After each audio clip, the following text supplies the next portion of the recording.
Cool.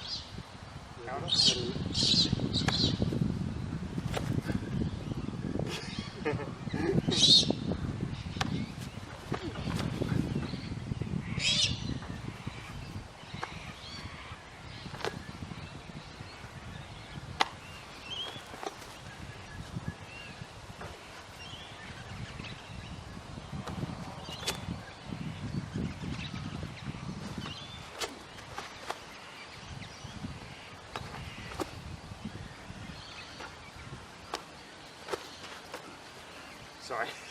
Right. Okay. There's the other one. Double grab. Grab.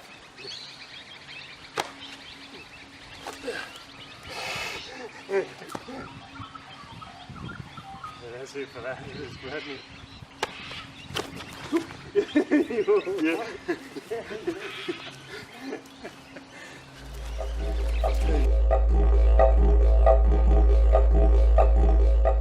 Okay, so over the last few weeks we've been looking at breaking grips when someone grabs your jacket, as you would have seen in the section just before.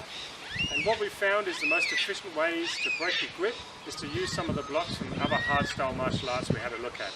So we're going to explain some of those now, starting with the what we call the inner grip breaks or inner blocking techniques. So let's go to this. I grab William. So first we'll show you the technique, then we'll explain it.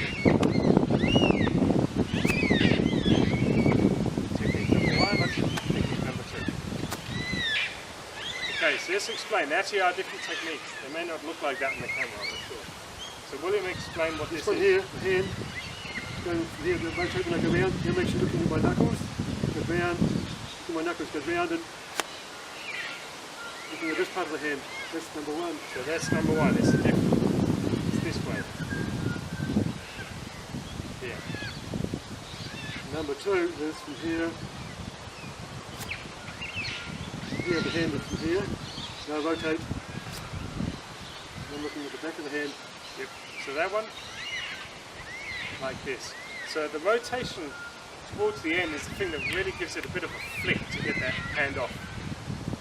So you would have seen this before in the hardstyle martial arts. This one, there's that flick here. The other one, the flick is here. Okay. Now they do mechanically work a bit different, but we'll show you them again. Show the first technique and the second technique. And we'll show it from the other side. One.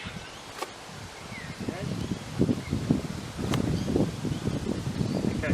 They're also mechanically a bit different as well, in terms of way the hip moves. With the first technique, I really should think of another name for it, but let's say technique number one. You'll see even you've got the twist there, but you see I'm kicking back from this leg here, flicking it in. So when he grabs me there, I'm breaking it in. On the one where we break outside, we can't flick from there. It actually is quite a weak feeling. So what we do is we use more of a hip turn. See, difference. Flick, hip turn. Which is handy because if your hands happen to be up here, it's a bit easier to do that than just pull the other technique. Technique one won't work so well. So we show this on a few different angles. This angle. We'll do that number one. Number two. Number two. Yep. Yeah.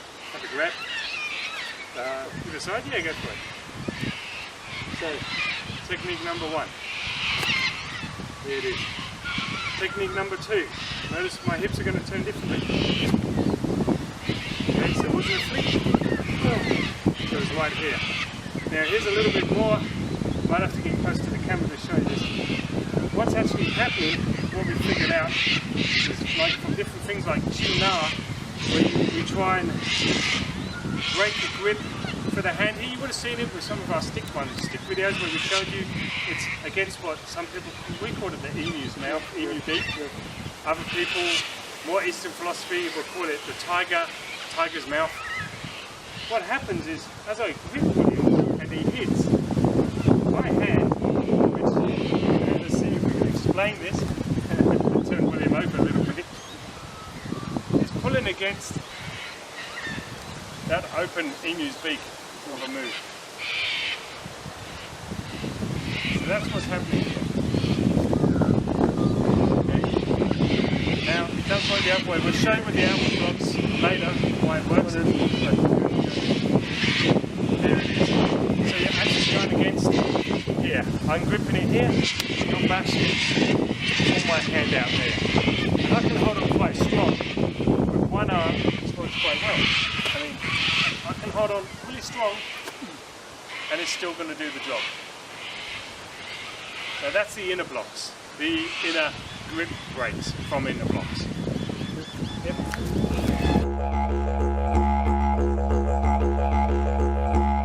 Okay, so now we're going to look at breaking the grip with the outward grip breaks or blocks, which is, yeah, that is that way, this way, this way. So we'll show you some examples. One of them is for a single hand.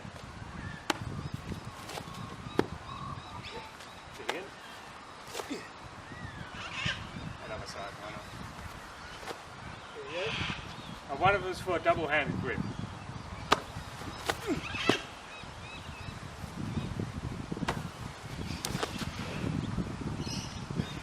And what's fun about that one is it knocks you flying. And even though I'm quite flexible in the wrist from years of Aikido and stuff, bang, it doesn't matter. I can flex as much as I want. William's going to send me flying anyway. So now we're going to explain how these outward grip breaks work. So, here, the hand goes here, goes this way. Okay, so I show it from the other side too actually, so you can see what's happening. It goes this way, goes that way. There you go. So, first thing to note, when we showed you the inner grip breaks, we had that twisting motion here. But this one, you recognize it from hardstyle martial arts anyway. We're twisting there. So the twist is going to come in contact with the arm here. Bang. Okay. The other thing to note is that it's very much a hip and arm combined movement.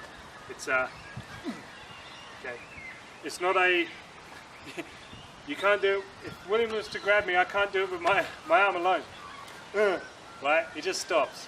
It's really got to incorporate the hips here.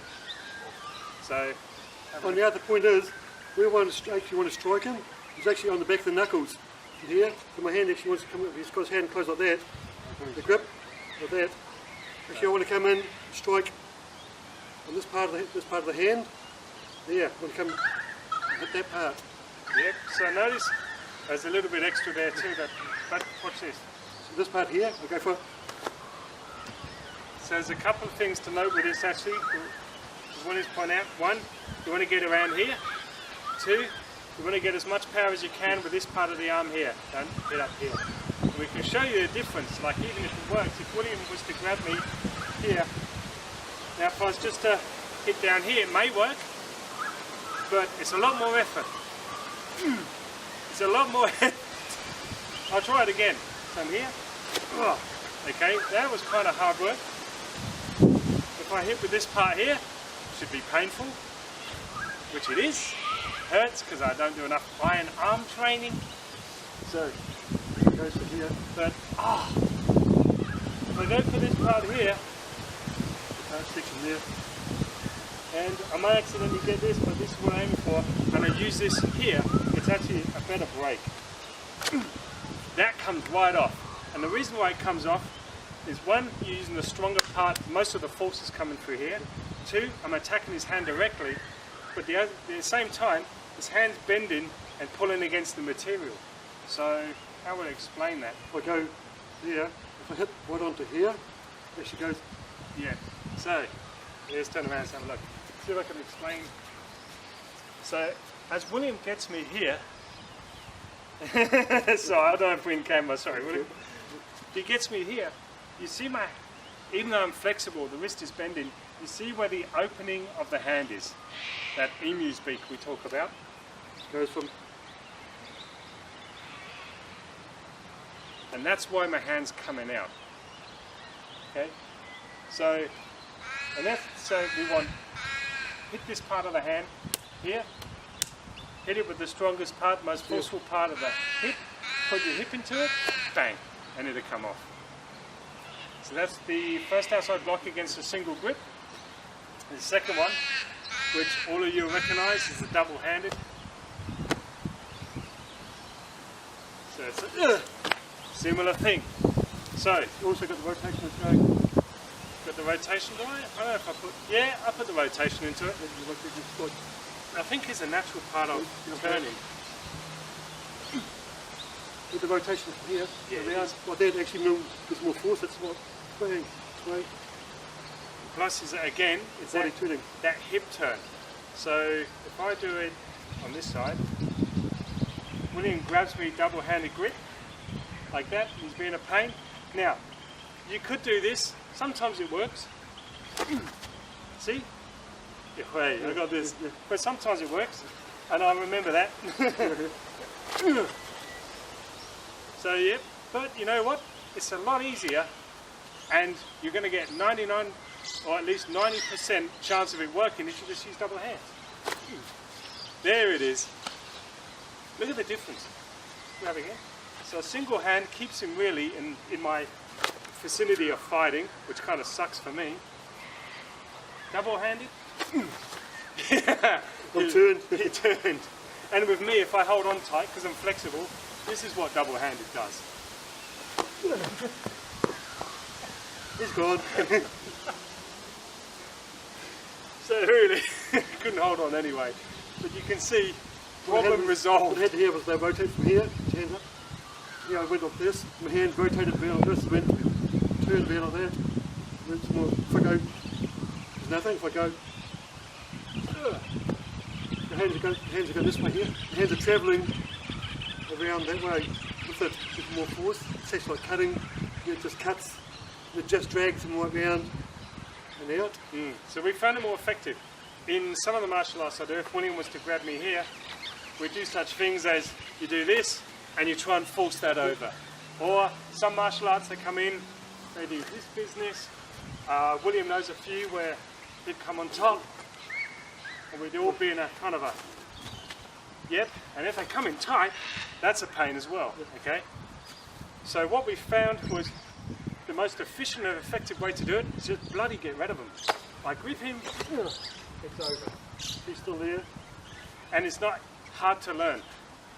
People do it like that. You should be able to get a beginner, if I grab one hand, a beginner to do an outward block on that and just finish the problem there, rather than learn all these ways of having to make it work. If you can't make it work, practice for the next 5 years, forget it. You want it working straight This one away. is, the rotation goes, Yep. cuts in, round. So there you have it. You have, okay, so we have the inner ones, the flick, the inner one where the hips, the outer grip break or block if you want, with hips again, and the double-handed block. So that's the four.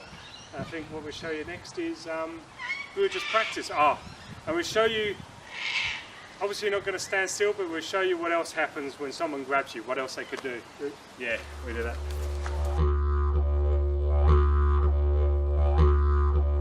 Okay, so in a lot of martial arts, when people practice, they you practice against what's basically a shot front dummy. They stand there. I mean, you've seen this martial arts. People do something. Everybody goes, "Oh, isn't it great?" It's like, yeah, but you're fucking standing there like an idiot. So it's easy to do, right? Same with the grip. If I was just to grip William and do this, how many people do this? I mean, they're not gripping you just for fun. We're not going to go, "Oh, I want a word with you, mate." What's that? So what's going to happen is, chances are we're going to get a bit of this, bit of pushing, shaking happening. So practice the grip breaks with some shaking. So this one we're going to use the double-handed grip break, and we're going to shake around a bit because it disorients you. Okay, so if I was to grab William, It's really quite hard There you because have you're it. actually you're off balance and you try and go round. Yeah. It's really it's quite difficult. And the other thing that can happen is you go to do something fine, you haven't brought your hands together, which is really a big part of this technique. And one way to find out the effectiveness of your technique and why they work is because you're going to put it through this kind of trialing process. So, there you have it. So that's a back and forward motion. What I practice is when I land on this foot, then I can strike. You actually land and practice like if you're shaking your around, as soon as your one foot hits the ground, you've got to do it. Yeah, a bit of timing. So you learn the timing. So William grabs me, starts shaky, shaky. Oh, okay. How's that? Yeah. You've really got to work on the timing. Somebody's shaking you around. Actually sort of. Yep. Bang. There it is. So on there, I planted. I felt it. So you've got to get that timing, and don't just shake back and forwards. Shake sideways. Some of the things that people do. Same if they grab you one hand to hit you. I mean, he's going to feel that pull in. Then he's got to work out when does he do the break. Yep. So, because I might just grab him. I'm grabbing him because I don't want him to run away. But I might just be pulling him into this. So he's got to work out how does this work when you're getting pulled in. But then first stop the strike, then go for the hand. So William grabs me. He does so. Here it is. Already it feels different, right? Because it's not staged. Not as staged. If I just stood there and went, bang, William knows what to do and it makes it quite easy. But if I pull it in and being a pest, then you've got to work out how you're going to apply that technique. A bit of movement. We don't have much of a sloping ground here, but practice on a sloping ground, we've said this before in early videos, it changes the technique. Practice on stairs. I mean, would this work if William was above me? Would it work if he was below me? If he was below me, I think he'd be grabbing something else and I'd be probably doing this. Would it happen if I'm on sand and digging in? Would it happen if I'm on something a bit more slippery? Like loose stones or something like that? Yeah, loose stones are a real pain. And sometimes you're like, oh, and then the whole technique's gone to hell. So these are it. So, you know, double-handed. Don't just do double-handed and say, yeah, it works. Do double-handed. And give them a bit of a shake around. What I actually had to do, because he threw me across, actually, I was filming myself going across, I actually did this. Yeah. So at the same time, it's got to work out, he's throwing you across, go there, I can just go. But you have to actually shake around to actually work, so it comes natural to you. So practice, if you want to try these techniques to break grips, practice. If you discover something different, if you discover some weaknesses in it, then share those weaknesses with us. Put some comments in, tell us what happened. If you do find a weakness, then see if you can find a solution to it as well. There's a lot of sites I see, a lot of people say, oh, well, this don't work. Say, nice, now tell us why and tell us what you can do to fix it. That's all we're asking.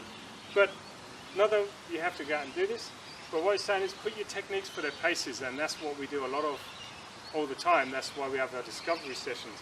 And that was part of this. When we were doing these other techniques, we're like, well, what's simpler? Bang! And then it's like, well, put it through his paces. Okay, we found it has to be here. We found it has to be on this part of the hand. Then, okay, so we've got that. Now let's put it through his paces and shake around. In fact, kind of interesting. If William was to grab me two hands and shake me around, and I was to try the one-hand technique, let's see what happens. See, this is discovery in motion. Right. Okay, so it works. Shake me around a bit more. Give me a real shake. Okay, so, and it got me there. That killed. But it works. Okay, so now I know it works. I'll be confident in using that probably with a bit of shaking. So that's some of the other points of these techniques, I guess. That's it. Otherwise I'll just blab on and blab on.